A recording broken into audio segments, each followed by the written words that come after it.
Pernah nggak sih kalian ngerasa gemes pas ngelihat kebijakan pemerintah yang ujung-ujungnya cuma jalan di tempat, atau proyek fasilitas umum yang malah ditolak mentah-mentah sama warga sekitar? Pasti sering kan? Nah, selamat datang di sesi bedah materi kita kali ini. Hari ini kita bakal membongkar sebuah penelitian menarik dari Bagus Nuari Harmawan buat cari tahu kenapa sih sistem lama kita tuh sering banget gagal, dan yang lebih penting, gimana caranya kita bisa beralih ke pendekatan yang jauh lebih efektif yang biasa disebut sebagai tata kelola kolaboratif. Di pembahasan kali ini, kita punya 5 poin utama.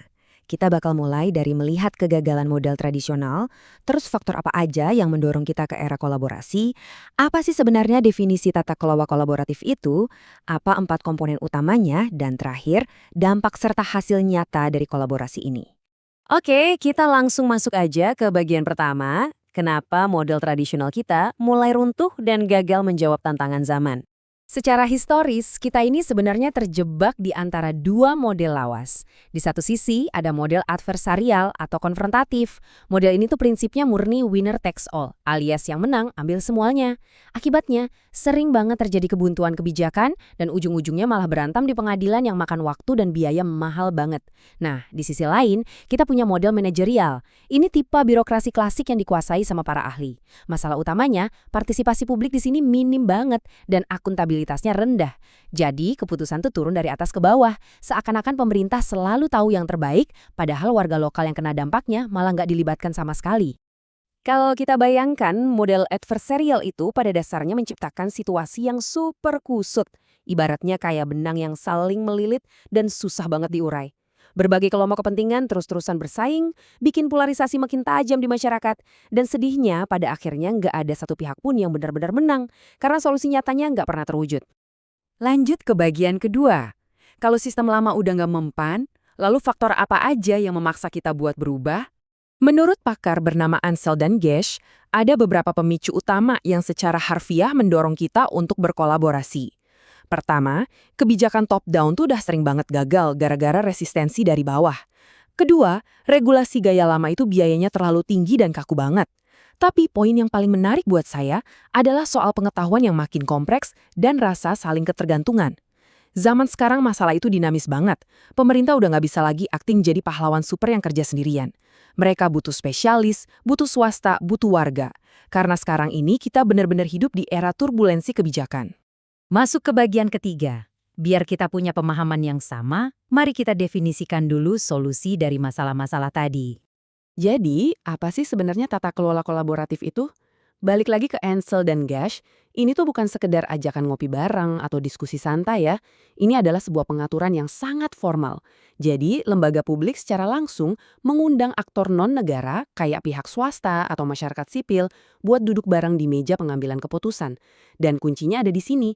Proses ini berbasis konsensus. Tujuannya murni buat mencapai hasil yang secara absolut mustahil diraih kalau mereka cuma kerja sendiri-sendiri. Sekarang di bagian keempat, kita bakal membedah mesin penggeraknya. Apa saja komponen yang bikin kolaborasi ini sukses? Secara garis besar, kerangka kerja tata kelola kolaboratif ini ditopang oleh 4 komponen utama. Ada kondisi awal, desain institusional, kepemimpinan fasilitatif, dan tentu saja proses kolaboratif itu sendiri, yang pada akhirnya akan bermuara pada suatu hasil yang nyata. Kita coba kupas satu persatu ya. Langkah pertama adalah memahami kondisi awal. Kita nggak bisa asal mengumpulkan orang di satu ruangan terus berharap keajaiban datang gitu aja. Nggak bisa. Kita harus nilai dulu nih gimana asimetrik kekuasaan dan sumber dayanya.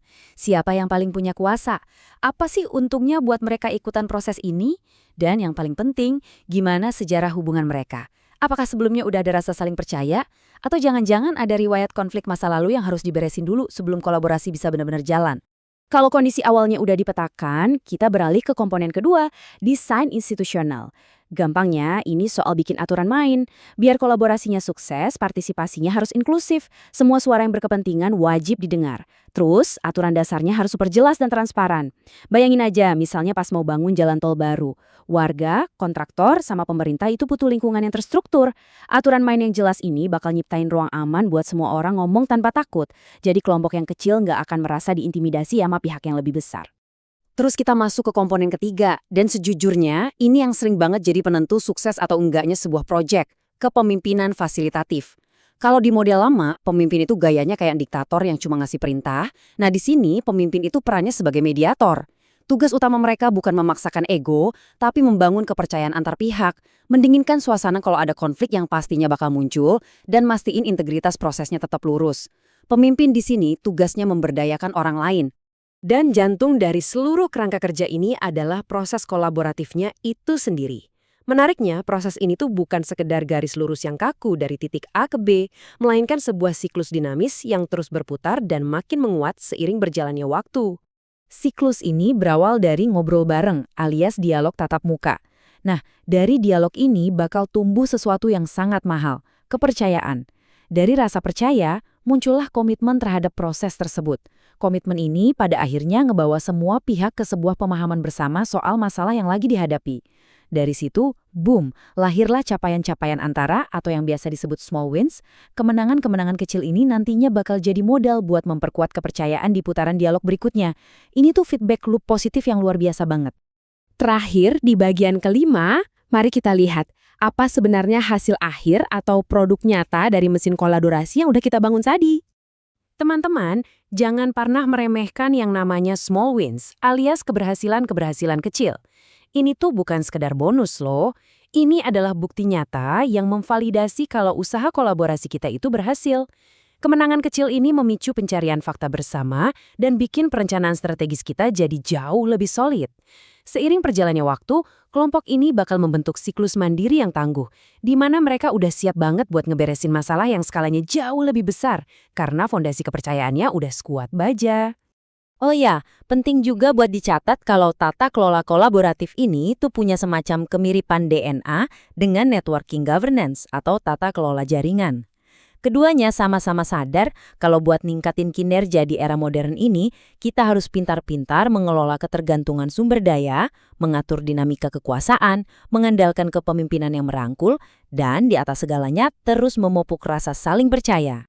Pada akhirnya, tata kelola kolaboratif itu bekerja layaknya seorang pengrajin yang sedang menenun.